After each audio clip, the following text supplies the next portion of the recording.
Hello and welcome to this video where we are going to learn the address of different electrons. And so what we're going to do is we are going to learn about quantum numbers, and quantum numbers essentially are kind of like the address of an electron. Now let's go ahead and talk about my address. My address is 201 Deepwood Drive, Round Rock, Texas. And so if you think about the address that I just gave you, you'll see that we said 201 Deepwood Drive, Round Rock, Texas. And notice how we went from very specific to very broad. When we think about Texas, that's a pretty broad place to say that you live. If you said Round Rock, Texas, that's narrowing it a little bit. If you said Deepwood Round Rock, Texas, that's really narrowing it, and then we get even more specific when we say 201. What we're going to do is we're going to do the same thing with quantum numbers. In the address I gave you, there's 4 pieces of information, and there's going to be 4 pieces of information that you will need to figure out the address of an electron.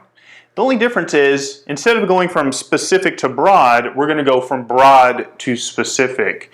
And so let's go ahead and talk about these different quantum numbers. But before we do that, there's a couple rules we need to learn as we go.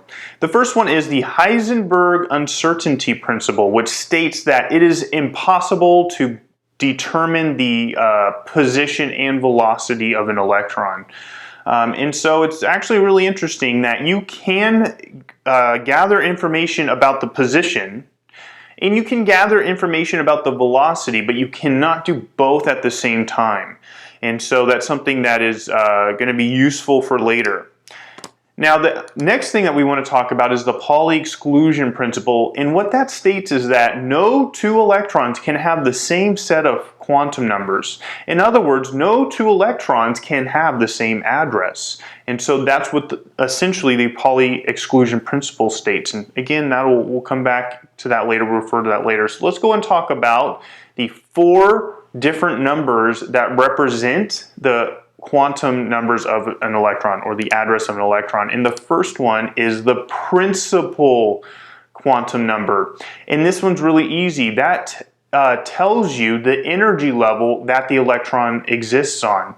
And so if an electron is in the first energy level, it's going to have a principal quantum number of 1. If it's on the second, it's going to have a principal quantum number of 2. And so just whichever energy level the electron is on, that's going to be the first number.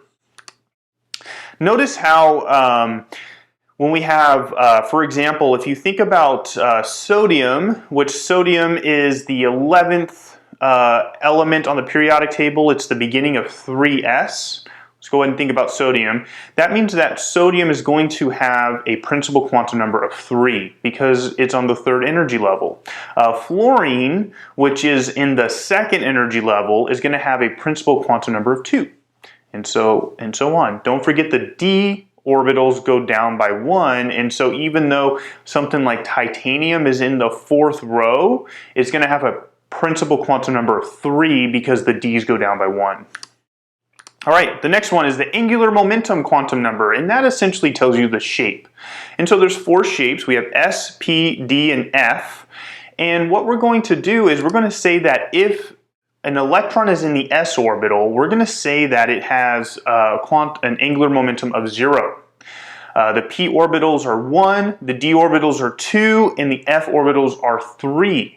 And so again, if we want to take a look at, for example, sodium again, the first number is going to be 3 because it's in the 3rd energy level, but because it's in the s block, notice how it's going to have a angular momentum quantum number of 0. Notice how anything in the p block is going to have that second number be 1, anything in the d block is 2, and f blocks are 3.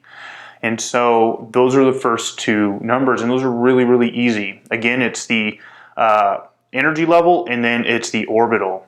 Now this third energy level is a little bit more complicated, and what I'm going to suggest is that you notice the pattern on the periodic table that tells you what this is.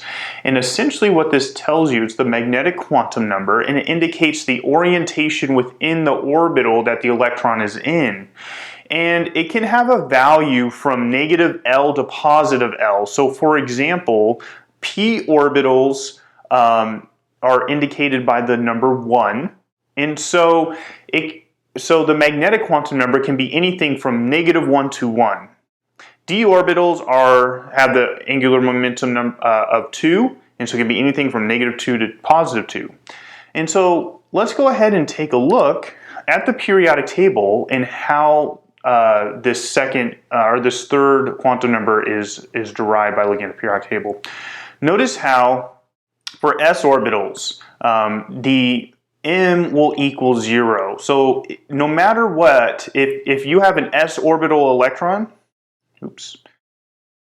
if you have an s orbital electron, your third quantum number will equal 0. Let's say you have a p orbital electron though.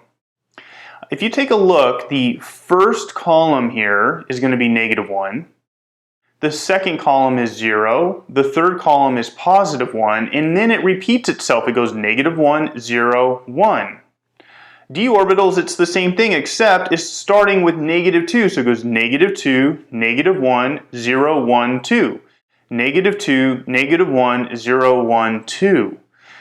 F orbitals, same thing, except for now it's starting with -3. So -3, -2, -1, 0, 1, 2, 3. And so there's a pattern there in which you can look at what column it's in, and you can figure out what that third energy level, or what that third number is going to be. Now what I will say is, I'm going to show you in class how this is actually relevant when looking at orbital notation, when we're writing the orbital notation for electron configurations. So let's go ahead and take a look at the last one, which is going to be easy as well, and it's the spin quantum number, which is going to either be a +1/2 or a -1/2. And the way you get this is, if the electron has an upspin, it's going to be a +1/2, and if it has a downspin, it's going to be a -1/2. And if you think about the way that you fill orbitals in electron configurations, you always go up arrow, up arrow, up arrow, and then you go down arrow, down arrow, down arrow. So essentially the first half of electrons that go into a given sublevel will all have an upspin, so they'll all have a +1/2, and the second half are going to have a -1/2. And if you look at this table here, you'll see, look at this, the first half of a block is going to be a +1/2, so it's going to have a +1/2 spin. The second half is going to have a -1/2 because it's going to have a downspin. And so same thing here, if you look at the P block, it's going to be a +1/2 and then a -1/2, and then you can see in the S block, the first column is +1/2, the second column is -1/2. Now, let's go ahead and talk about a couple other rules. The Offball principle states that an electron will always occupy the lowest energy possible before it moves on, before a higher energy orbital will be filled. And so, for example, if we have any room on the first energy level, an electron will fill the first energy level before the second energy gets filled, the second energy level gets filled, and then same thing with the third energy level. And then even within the sublevels, s orbitals will get filled before p orbitals. And so, because s orbitals are a lower energy than p orbitals are.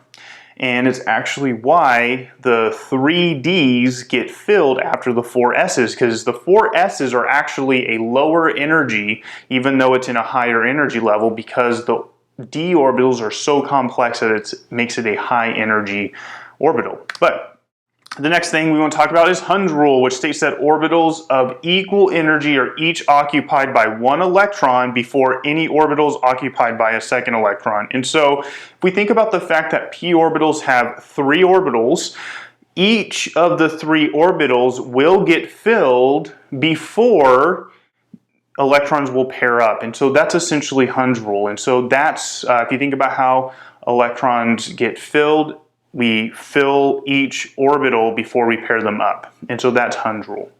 And that's it. So we talked about 4 different rules: Heisenberg uncertainty principle, the Pauli exclusion, Offball, and Huns rule.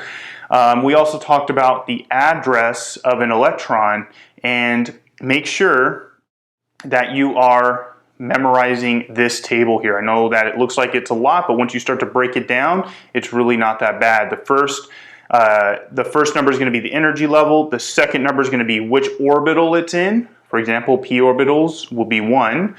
The third is going to be the position within that orbital. So if you think about boron, boron is in the first column there, which is -1, and it's the first column of the p orbitals.